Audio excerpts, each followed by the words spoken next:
Aggressive poundages in good standardized form for medium to high reps. That is something that I talk about on this channel quite a lot as being the final arbiter of progression, the bottom line. Now, obviously, that's a bit of an oversimplification. You could tear that apart if you wanted to, but it's still a very good maxim. If you are regularly adding weight to the bar with good standardized form for medium to high reps, you're onto a winner. Now, I want to speak a bit about that in the context of training intensity. And when I mean intensity, I mean relative intensity. So that is how hard you're working. That is a subject which is inherently difficult to quantify because it's such a subjective measure.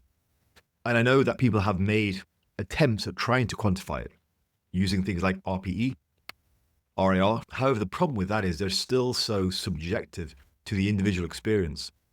I think when it comes to discussions around training intensity at the base level, people like to say, hey, train hard. But obviously, that's got problems. What is hard for Dorian Yates at the peak of his training career might not line up with what is hard for a ranked beginner going into the gym for the first time who has never done any physical activity before. So it is an extremely subjective experience. So I think at the base level, just telling somebody to train hard doesn't necessarily work that well. So then we move on to RPE and RIR, which are scales. And the scales essentially work by giving you a sense of classification and control over your intensity. However, I think it's a bit of an illusion because ultimately, what is RIR for one person might be completely different to what is RIR for the next person. And you may say to me, actually, studies show that we're quite good at guessing RIR. I would disagree because I think whatever you think is your failure point probably does line up quite well to what you think is your RIR. But again, it's still very much a subjective experience.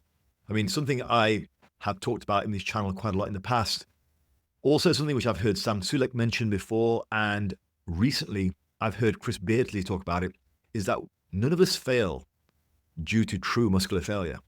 We actually fail due to perception of effort and pain in our brains, which basically stops the muscles from firing. And I think that's something which isn't talked about enough and is just an absolutely fascinating viewpoint. We really need to discuss that more and look into it. But we don't because it's extremely difficult to quantify.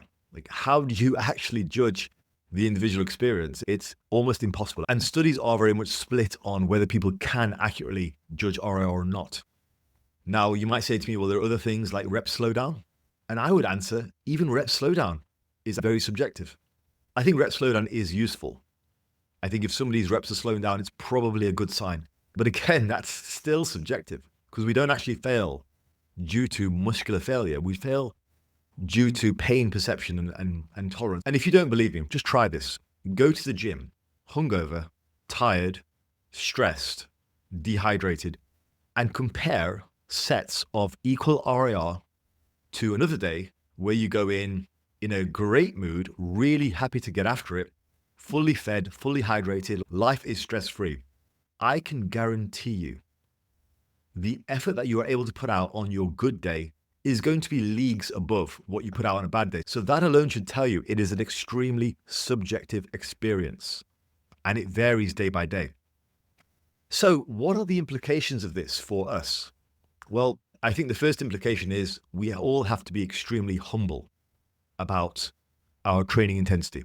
Even for myself, I'm a 25-year veteran lifter. I've accomplished a lot in the fields of bodybuilding, powerlifting, and strongman, and I've developed a very good physique and an excellent level of strength. Even me, I'm not superhuman. I'm simply a guy who gets a lot of little things right. That's all. And if I'm not focused on the day, I will go in and I won't train hard. So even I have to be vigilant against complacency. So I think, so when I hear a beginner speaking to me who benches a plate aside after years and years of training, and they say, I'm trying as hard as I can, like, understand, I will listen to you.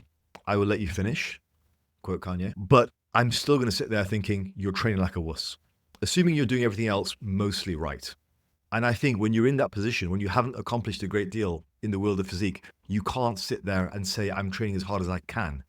You can't have that attitude because even I don't have that attitude every time I go to the gym. I have the attitude that I'm going to try my best and I'm critical of my own performance when I finish. It's a telltale sign for me. If you tell somebody that they're not training hard and they immediately rebut with, well, I am, and I can't train any harder, automatically I know they can, because they've shut their minds off to the idea and the possibility that they could train harder. And unless you're doing the eights, I'm sorry, that doesn't work. So if you're a beginner with a 1 plate aside bench, yeah, you didn't train hard.